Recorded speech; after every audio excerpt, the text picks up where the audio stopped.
Won honestly, as some people claim here, given the nature of elections in Kenya in the past. Would you work with him if he asked you to come and work with him? That is a hypothetical question. And you know, you want to cross that bridge. Yes. A hypothetical when you get to it. Okay. Okay. I would rather not give a hypothetical answer to a hypothetical question. Right. So let's go back to President Tuju then. We've just observed Labor Day.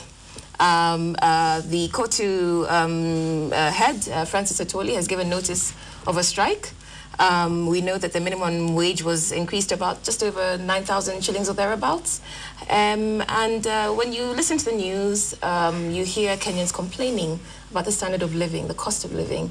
How would you improve the situation of Kenyan lives? Well, I think that... the quality of Kenyan lives, rather.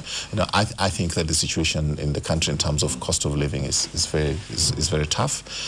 The salaries are very low, and I think when I hear trade unions, whether it is nurses or doctors, complaining and going on strike, is something that I'm able to empathize with quite profoundly, because the truth of the matter is that in this country, the income disparities are way too high, and especially those of us in the political arena, if you look at the salaries that we earn, vis-a-vis the salary of, somebody is earning 1 million shillings a month, and the other person is earning 9,000 shillings a month, and they're supposed to be going to the same shops to buy the same milk, to buy the same bread, and so forth. Surely it's not fair. You're not on the record for saying that, MPs are earning too much. And yes, I'm on record.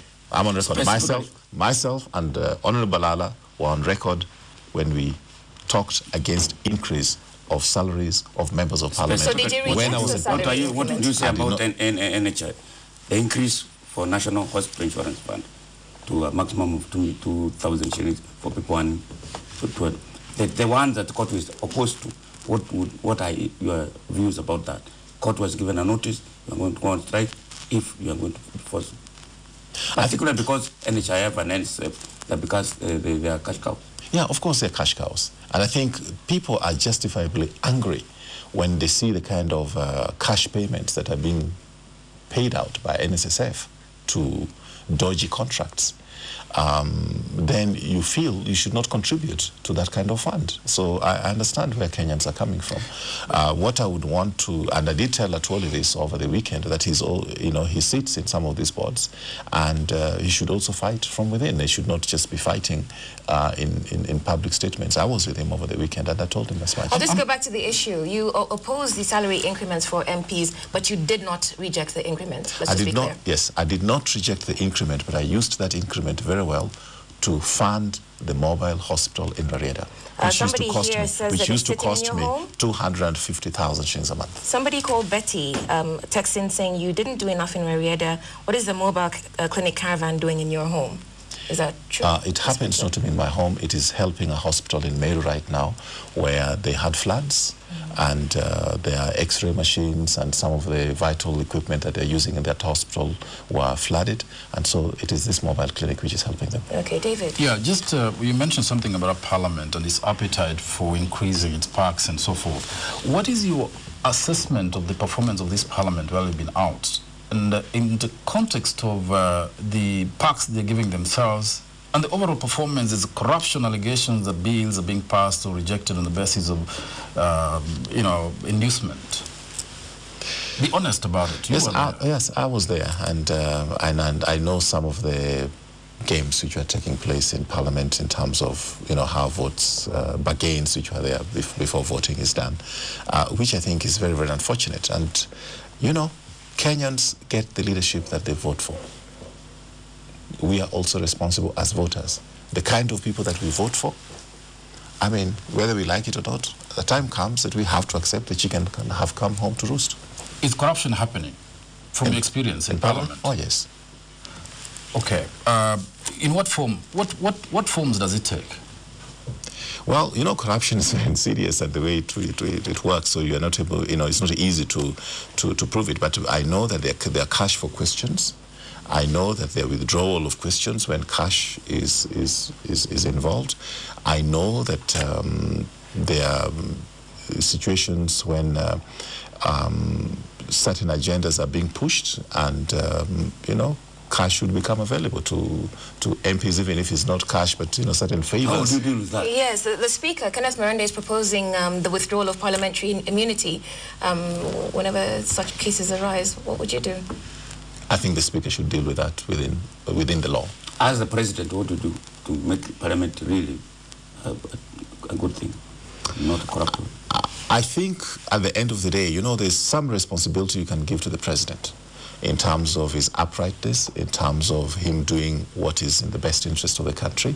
But there is an element that we have a collective responsibility as Kenyans, as the legislature, as the judiciary to deal with. Yeah, but off your head, yes. Just having been in that house, what would be your recommendations, if any, to clean up the house, make it really responsive to people's needs and transparent? As long as, once again, I say that to a certain extent, it is us as the larger Kenyan community who are responsible for this. Let's give it its credit. There's some very fine legislators also. People who are upright, people who are trying their best, people who have gotten into this job because they want to make a difference. Those people are also there. So it should not be fair to say that the whole Parliament I want to talk about wealth and declaration. Are you willing to declare your wealth? Of course, to the last cent. Are you able to do it just now? It is inappropriate for me to talk about my net worth because some of it will be subjective. Like, for example, if I will be declaring my wealth within the context of the law. That's quite interesting because, you say that your support base will be the youth. And there are questions here which they've all been asking, how will you deal with unemployment? How will you create jobs? And so, I'd like to answer that. Go ahead and answer it, but then explain how you create jobs and preach integrity, but say that you will limit yourself to declaring wealth within the confines of the law. Good for transparency. I want to Not also for the youth who. I want to do it. I want to do it within the law, in the sense that I don't want to go to a television program and say that I own this much. Okay, very quickly, we're running out of time. That is very subjective. Last answer. Do you know what you own? No, we're running out of time. I know what I own, but I've not listed it out so that I can declare it to Mr. Mutegi when he asks the question. Okay. So, very quickly, we're running out of time.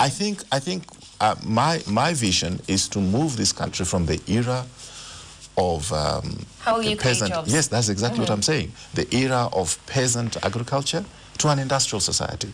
There's no precedent in the world where a society has moved to be developed, to be rich by depending on peasant agriculture. We have to industrialize. We have to embrace information technology. There will never be enough land for every Kenyan. And even if you give land to every Kenyan, 2.5 acres and so forth, that will not be enough for them to lead a life of dignity. So we have to do what other countries which have developed have done. Fortunately, it's not rocket science. We just have to look at what has happened in countries like Korea, what made them be what they are. It is industrialization. It is not, it's not keeping more goods. It is not everybody doing the same thing. So my vision is to move this country from that era of backward economy to a modern economy, to an industrial economy, to a knowledge-led economy. Okay, Rafael, first of all, are you attending today's launch, Musalia Mudavadi's launch of his I would have loved to, but he didn't invite me. So I don't want to, I don't want Second, to... my final question is, you're very complimentary even about him and many other candidates in the field. I think it's civil to be. Yeah, that is political, cordial. But yes. If you didn't succeed to become president, among the candidates you've seen in the field, who do you think would be a good president? I think it would be inappropriate for me to endorse any candidate at this particular moment when I'm also looking for endorsement. But you seem to say good things about them. They're good, they're good Kenyans. Most of them, virtually, it would be inappropriate for me to be running for an office when I hate some people. Right. I must love all Kenyans. And they're good Kenyans. Yes, of course, including Raida. He is my neighbor. It's true. Quite honestly. No, not only that. People get surprised when I say this. We go to the same club. Sometimes we're in the same, But you've said nasty things about him. Okay, no. We're out of time. Did I today? No, in the past. Are you eating back your words? No, we're out of time. I don't think we want to discuss personalities. Excellent. Yes. Rafael Tuju, thank you very much for coming in and all the best with your campaigns. That's all for Cheche this week. Thank you very much for joining us, tuning in and sending in your thoughts and your comments. Stay with us. Later this morning, the vetting of Lady Justice Martha Koome. I'm Udwa Kamimo.